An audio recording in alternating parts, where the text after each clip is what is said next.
Most of pressing details to bring Iran and the United States to the nuclear table have been agreed upon, according to a statement by the United States State Department spokesperson. The big issues have been largely settled.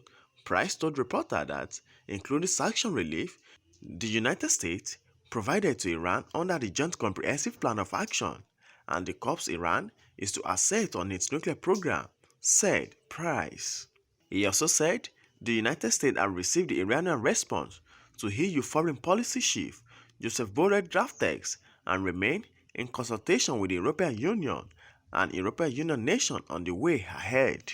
Us these complex issues directly without having to go through third parties. The same would be true for the Americans and the dual nationals who Iran holds unjustly. We would like to have these discussions through a means by which that is more direct and more effective. But despite the obstacles that the regime has put up, we have made very clear the priority we attach to their prompt return. It is not something that we say 1 month, put aside for several months. This has been an ongoing, consistent effort on our part to convey that message very clearly to the Iranian regime. Anything else on Iran before we move on? Iran, sure. I know you don't want to talk about their response and your response, but what was leaked so far that they are asking for guarantees. Are you willing to give them these guarantees, or are you able to give them these guarantees? And I have also a follow-up, please. So again, I am not going to weigh in on what has been reported about an Iranian response that hasn't been made public. What we've said, this goes back to last year, and you heard from President Biden and some of his colleagues on the margins of the G20 last year, when President Biden met in Rome with our E3, with his E3 counterparts. There was a joint statement that emanated from that meeting that made very clear that the United States sought to resume mutual compliance with the JCPOA, and we would maintain that compliance with the JCPOA as long as Iran did the same. But when it comes to other asks that the regime may or may not have made, that's just not something I can weigh in on.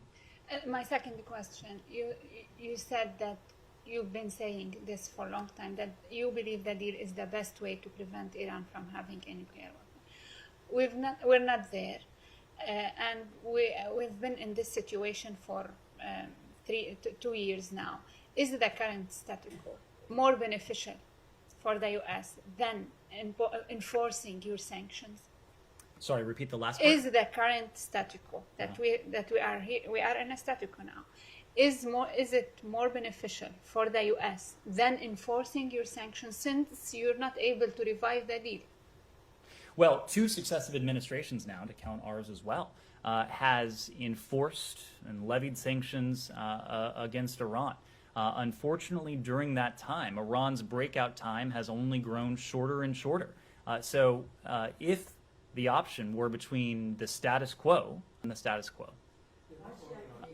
One more on Iran, a couple more on Iran, and then we'll move on. And then we'll Iran, Iraq, and then I promise we will get to Afghanistan. Yes. Thank you so much. There's one more caveat here, which is the recent attacks against U.S. persons and U.S. citizens.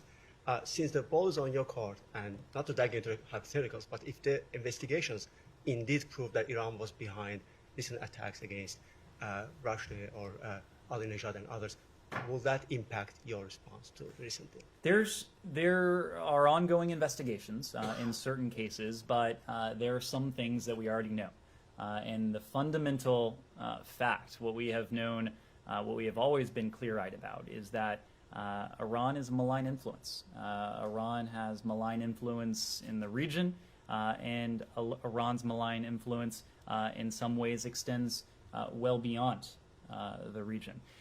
But in many ways, that is at the core of our desire to see Iran's nuclear program limited in verifiable and permanent ways.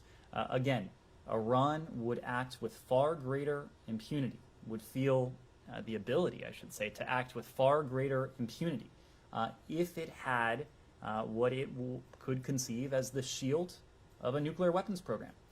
We are committed. President Biden has made a solemn commitment that Iran will never obtain a nuclear weapon. That in its own right is something that redounds to our national security, but it also would deprive Iran of the sense of impunity, greater sense of impunity it would otherwise feel. Every challenge we face with Iran, whether it is its support for proxies, its support for terrorist groups, its ballistic missiles program,